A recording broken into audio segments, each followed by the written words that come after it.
Bienvenue dans Sans filtre, le podcast où les entrepreneurs viennent te partager le vrai visage de l'entrepreneuriat.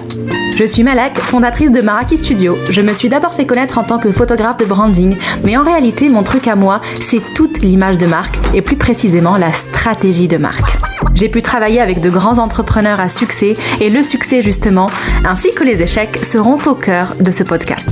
Dans Sans filtre, j'invite des entrepreneurs qui n'ont pas peur de parler de la face cachée de l'entrepreneuriat, de ces petits et grands échecs qu'on ne montre pas sur les réseaux sociaux et de ces événements un petit peu moins glorieux qui font pourtant entièrement partie du chemin.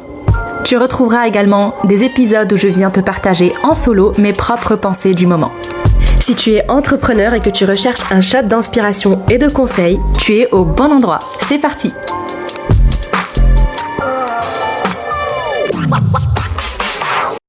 Épisode 0, c'est parti, je vais t'expliquer pourquoi est-ce que j'ai décidé de créer ce podcast. Et pour ça, on va remonter dans le temps, on va remonter jusqu'à l'année 2018.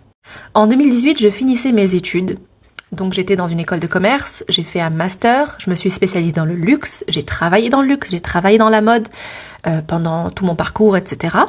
Et en fait, en 2018, j'allais être diplômée.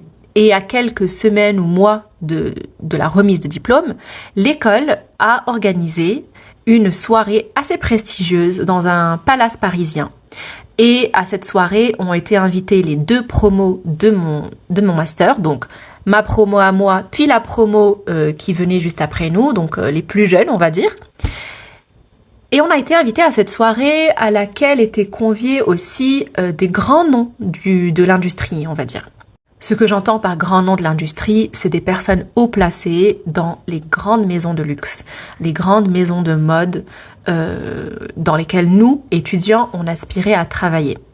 Il y avait également des intervenants qui venaient de boîtes de conseil, qui sont spécialisés également dans le luxe. Il y a aussi une blogueuse qui est venue pour partager un petit peu sa vision de tout ça. Et à l'annonce en fait de cette soirée, moi j'étais surexcitée. Alors déjà, j'adore avoir une bonne excuse, de me pimper, de me faire belle, de bien m'habiller, etc. Donc j'étais ravie.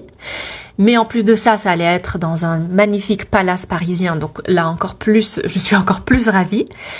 Et je me suis fait une idée en fait. Je me suis imaginé que cette soirée-là, ça allait être l'occasion de networker, ça allait être l'occasion de potentiellement trouver un job, vu qu'on arrivait à la fin de notre parcours en école de commerce. Donc j'espérais que ça allait être l'occasion aussi d'avoir des contacts, qu'on nous présente en fait des opportunités, des jobs qui sont disponibles, etc. Je me suis fait toute une idée de cette soirée-là. Et quand on a annoncé les intervenants, je me suis aussi fait une idée en me disant que ces gens-là vont nous raconter leur parcours, ils vont nous raconter comment est-ce qu'ils en sont arrivés au poste qu'ils occupent aujourd'hui, quelles difficultés ils ont pu rencontrer auparavant, etc. La réalité, c'est que rien de tout ça n'a eu lieu. En fait, tous les intervenants sont venus nous parler de leur succès, nous parler de leur poste prestigieux, nous parler de leur incroyable maison de mode ou maison de luxe dans laquelle ils travaillent ou grande boîte de consulting, etc. Et on n'a absolument pas parlé de leurs difficultés, on n'a absolument pas parlé de leur parcours, de toutes les étapes par lesquelles ils sont passés, rien de tout ça. Et moi, j'étais extrêmement déçue. En fait, j'ai été tellement déçue que ce soir-là, la décision de démarrer mon business, déjà qu'elle me trottait dans la tête depuis des mois, mais en fait, je l'ai actée ce soir-là. À la fin de la soirée, j'ai commencé à annoncer à tout le monde autour de moi que j'allais me lancer dans la photo et créer mon business. Il faut savoir que quand on est étudiant et qu'on arrive à la fin de son parcours, c'est pas au moment où on nous remet le diplôme entre les mains qu'on commence à chercher un job, évidemment. Donc en fait, pour la plupart d'entre nous, de ma promo et potentiellement de la promo la promo suivante, en fait, les plus jeunes que nous, on était déjà en train de chercher des opportunités. On était déjà en train de postuler à des offres, de trouver ou d'essayer de trouver un job, un CDI. Et pour nous, cette soirée, en tout cas pour moi, dans ma vision des choses, cette soirée allait être l'occasion de concrétiser encore plus nos recherches, de se rapprocher encore plus en fait du fait de trouver un job.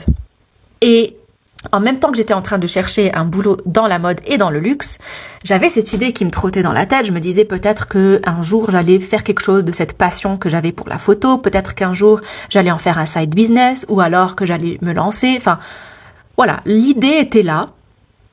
Et en fait, la frustration que j'ai ressentie de cette soirée est venue me confirmer qu'en fait, c'est bon, j'allais me lancer là maintenant tout de suite.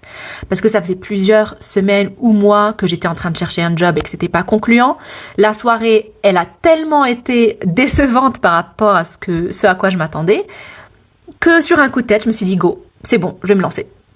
Et donc la raison pour laquelle je te raconte ça, c'est pour te dire à quel point, premièrement, moi ce qui m'intéresse personnellement, c'est d'avoir les retours d'expérience et les parcours de vie des gens. Je sais que chaque personne a une histoire, chaque personne a un parcours différent, chaque personne a connu des obstacles et des difficultés. Et c'est ça que je trouve absolument passionnant. Et en même temps, tu vas me dire, pas étonnant que je me passionne pour tout ça, étant donné que je travaille dans le personal branding. Donc en fait, le personal branding, c'est littéralement quelque chose qui découle de l'histoire personnelle de chacun. Donc rien de surprenant là-dedans, le fait que je m'intéresse à l'histoire et au parcours de chaque personne. Mais voilà, c'est ça qui me passionne. Et j'avais envie d'entendre ça ce jour-là. J'en avais pas simplement envie, j'en avais besoin. J'avais besoin d'être rassurée, d'être inspirée. Et je n'ai pas eu ça ce soir-là. Et donc par la suite, quand je me suis lancée, ça c'était en 2019. Enfin, la soirée était en 2018 et je me suis lancée début 2019. Vraiment, j'ai vite acté en fait. J'ai vite commencé à poser des actions suite à cette décision.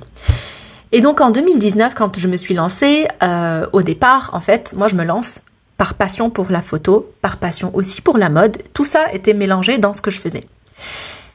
Et puis, rapidement, au fil des clients que j'allais rencontrer, au fil de mes intérêts pour des sujets business, etc., rapidement, mon feed Instagram se transforme en quelque chose qui devient une bulle une bulle dans laquelle je rentre sans m'en rendre compte. Et dans cette bulle, très très très rapidement, ça commence à parler de chiffre d'affaires, de faire 10 cas par mois, d'atteindre certains paliers, de viser certains objectifs financiers. Et en soi, il n'y a aucun mal là-dedans, mais en fait, ça m'a un petit peu dégoûtée, sans trop que je m'en rende compte, et ça m'a un petit peu... ça a un peu terni cette passion que j'avais, moi, par rapport à mon business. Avant tout ça, j'étais tellement heureuse de faire ce que je faisais et j'étais tellement fière du moindre centime que je créais avec ma passion. Mais au fil du temps, à force d'entendre des discours qui tournaient beaucoup autour de l'argent, en fait, j'ai commencé à me dire que peut-être je n'en faisais pas assez. Peut-être que ma vision n'était pas assez grande, mes ambitions n'étaient pas assez grandes. Peut-être que je suis trop naïve par rapport à ma façon de faire au niveau de mon business, etc. Et donc je suis rentrée dans un tourbillon, celui des accompagnements, des coachings, où voilà, il fallait toujours prendre un coaching pour essayer d'aller plus loin, de développer son business, etc. Encore une fois, il n'y a vraiment rien de mal à tout ça. Mais je te raconte ça parce qu'en 2022, j'ai pris le coaching de trop. Le coaching qui a été fatal en fait, parce qu'il m'a saboté au niveau de mon état d'esprit, au niveau de ma joie, de ma passion, de la flamme que j'avais, au niveau aussi de mon business. Et j'ai beaucoup hésité à en parler parce que je voulais pas froisser en fait la personne qui a été ma coach, mais en soi, c'est comme ça que j'ai ressenti ce coaching. Et donc aujourd'hui, j'ai envie d'en parler et j'ai envie de pouvoir juste me libérer et extérioriser tout ça pour que ça reste derrière moi. Donc j'ai commencé à le faire depuis quelques mois, j'ai commencé à en parler, ça m'a fait énormément de bien et de plus en plus, cette histoire est derrière moi. Mais au moment où je l'ai vécu, ce coaching-là, et au moment où il a totalement... était néfaste, on va dire, pour moi, mon mindset et mon business.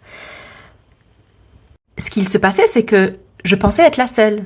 Et je pensais que si les choses se passaient si mal, c'est parce que c'est moi qui avais mal compris quelque chose, ou c'est moi qui n'en faisais pas assez, ou c'est moi qui n'appliquais pas correctement les conseils qu'on me donnait, ou que, peu importe, mais en tout cas, le problème venait de moi. Donc j'ai passé une année, en tout cas plusieurs mois, mais de remise en question, de doute, de questionnement, d'hésitation, des moments où je me suis dit que peut-être il fallait juste que j'arrête, peut-être que j'ai pas tant que ça envie de continuer ce que je fais, etc. Peut-être que finalement c'est pas ça ma vraie vocation, enfin bref.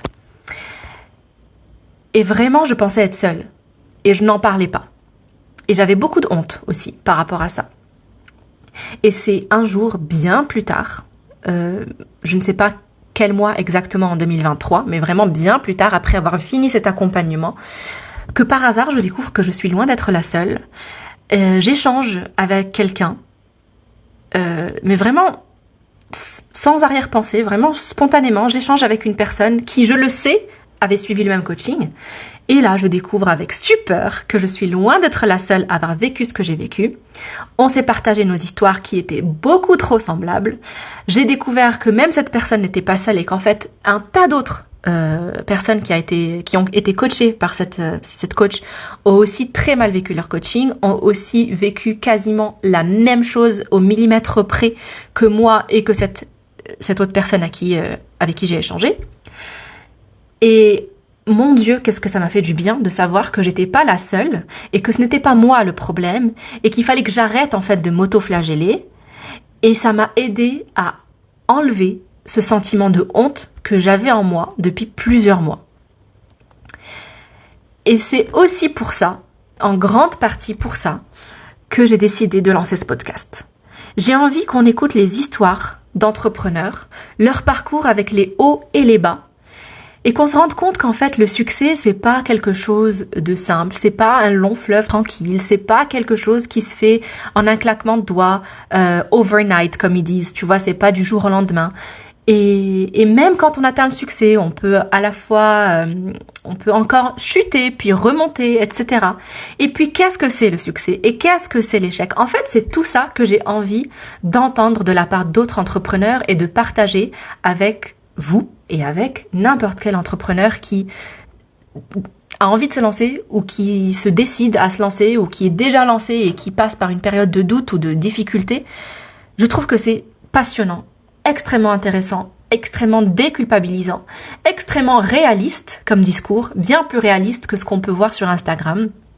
Entre autres, mais il y a LinkedIn aussi. LinkedIn, c'est aussi l'endroit où on entend tous les succès incroyables de tout le monde. Et donc, voilà les raisons qui m'ont poussée à créer ce podcast. Et pour le petit clin d'œil, j'ai décidé de l'appeler Sans filtre, parce que ça fait penser à la photo. Donc la photo, c'est la première chose qui m'a poussée à me lancer. Donc au départ, Maraki Studio, c'était que de la photo de branding. Puis avec le temps, ça a évolué. Aujourd'hui, il y a aussi des accompagnements en stratégie de marque. Et qui sait ce qu'il y aura aussi à l'avenir. Mais en tout cas, je voulais faire ce petit clin d'œil par rapport à la photo. Donc j'ai appelé ça Sans filtre. Et c'est sans filtre parce qu'on va parler d'entrepreneuriat sans filtre. On va parler d'entrepreneuriat sans tabou, des difficultés et des choses qu'on traverse et qu'on n'ose pas partager. Aujourd'hui, on va les partager dans ce podcast parce que il n'y a pas deux parcours d'entrepreneurs qui se ressemblent, mais il y a beaucoup de points communs. Il y a beaucoup de difficultés qu'on va être nombreux à traverser et beaucoup de joie, de peine, de haut, de bas qu'on va tous forcément traverser à un moment ou à un autre dans son business. Voilà tout. Voilà pourquoi j'ai lancé le podcast Sans filtre. Voilà pourquoi j'ai envie de te partager tous ces parcours d'entrepreneurs. Et puis, à côté de tout ça, je vais aussi me faire un plaisir de te partager mes propres pensées, mes propres raisonnements, questionnements du moment dans des podcasts, des épisodes un peu plus solo. Et puis pourquoi pas aussi quelques épisodes axés sur la stratégie, sur le branding, sur la photo, sur toutes ces choses en fait qui me passionnent, qui font que Maraki Studio est Maraki Studio, et toutes ces choses qui ont un lien direct avec l'entrepreneuriat. Donc j'espère que le podcast te plaira. J'ai hâte de te partager tous mes épisodes avec des invités très spéciaux que j'ai pris un grand plaisir à inviter et à interviewer. Je suis sûre que tu vas beaucoup aimer et beaucoup te reconnaître dans leur parcours et dans leur partage. J'ai hâte de te partager tout ça. Merci de m'avoir écouté et je te retrouve dans le prochain épisode.